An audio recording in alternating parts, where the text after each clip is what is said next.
اعوذ باللہ من الشیطان الرجیم بسم اللہ الرحمن الرحیم۔ میرے پیارے محترم دوستو، بخاری شریف میں ایک حدیث ہے جس میں اللہ کے نبی کریم صلی اللہ علیہ وسلم نے فرمایا کہ 7 لوگ ایسے ہیں جن کو اللہ تعالیٰ اس دن اپنے عرش کے سائے میں جگہ دیں گے، جس دن اللہ کے سائے کے علاوہ کوئی اور سایہ نہیں ہوگا۔ وہ 7 خوش نصیب لوگ کون ہیں دوستو؟ آئیے دیکھتے ہیں۔ نمبر 1، عادل بادشاہ، یعنی وہ بادشاہ جو انصاف کرنے والا ہے، جس نے اپنی رعایا میں انصاف کے ساتھ حکومت کی ہوگی۔ ایسے بادشاہ کو اللہ تعالیٰ اس دن اپنے عرش کے سائے میں جگہ دیں گے۔ نمبر 2، نوجوان، جس نے اپنی پوری عمر اللہ تعالیٰ کی عبادت میں گزار دی۔ دوستو، جوانی ایسی ہوتی ہے کہ جسم طاقت سے بھرا ہوتا ہے اور دل میں بڑی تمنائیں ہوتی ہیں۔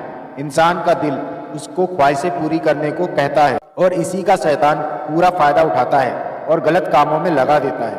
لیکن ایسے وقت کو جو شخص شیطان کی بجائے اللہ تعالیٰ کی عبادت میں گزارتا ہے اور ہر لمحے دکان میں ہو یا مکان میں شریعت کے بتائے ہوئے حکم کے حساب سے ہی چلتا ہے، تو قیامت میں اسے عرش کا سایہ نصیب ہوگا۔ نمبر 3، وہ شخص جو مسجد سے دل لگائے رہتا ہے، یعنی نماز کے وقت کا خیال رکھتا ہے۔ دنیا کے کاموں میں لگ کر بھی وہ نماز سے غافل نہیں ہوتا، بلکہ دنیا کے کاموں کو اس طرح پوری کرتا ہے کہ نماز ادا کرنے میں یہ رکاوٹ نہ بنے۔ نمبر 4، وہ لوگ جو اللہ تعالیٰ کے لیے دوست بنے، یعنی وہ لوگ جو اللہ کے واسطے آپس میں دوستی اور محبت رکھتے ہیں۔ جب ملاقات ہوتی ہے تو ان کی بات چیت ایسی ہوتی ہے کہ دین کا کام کو آگے بڑھایا جائے، اور جب جدا ہوتے ہیں تب بھی اسی حال میں ہوتے ہیں، دین کا کام انجام دیا جائے۔ نمبر 5، وہ شخص جو زنا یعنی بدکاری کرنے سے بچے، جس کو کوئی حسینہ و خوبصورت عورت گناہ کرنے کے لیے بلائے اور وہ یہ کہہ کر اس عورت کے پاس نہ جائے کہ میں اللہ سے ڈرتا ہوں، یعنی اللہ کا اتنا ڈر کہ موقع ملنے کے باوجود بھی گناہ کرنے سے بچے۔ نمبر 6، وہ شخص جو چھپا کر صدقہ کرے، یعنی ایسا شخص جو اتنا چھپا کر خرچ کرے کہ دائیں ہاتھ سے صدقہ دے تو بائیں ہاتھ کو بھی خبر نہ ہو۔ مطلب یہ ہے کہ صدقہ لوگوں کو بتانے اور جتانے کے لیے اور دکھاوے کے لیے نہ کرے، بلکہ صرف اللہ کی رضا حاصل کرنے کے لیے کرے۔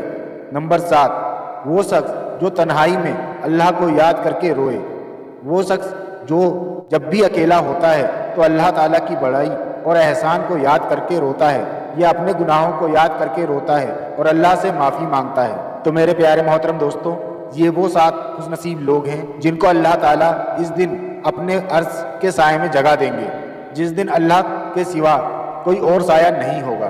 تو امید کرتا ہوں دوستو یہ حدیث آپ کو پسند آئی ہے۔ اگر آپ کو یہ حدیث پسند آئی ہے تو پلیز اس کو لائک کر دیں، اور اگر آپ چینل پہ نئے ہیں تو اس کو سبسکرائب بھی کر لیں، تاکہ آئندہ آنے والی حدیثیں بھی آپ کو مل سکیں۔ اللہ تعالیٰ ہمیں قیامت کے دن ذلت و رسوائی سے بچائے اور جنت کا حقدار بنائے، آمین۔ ملتے ہیں اگلی ویڈیو میں کسی نئے ٹاپک کے ساتھ، تب تک کے لیے اللہ حافظ۔ Thanks for watching.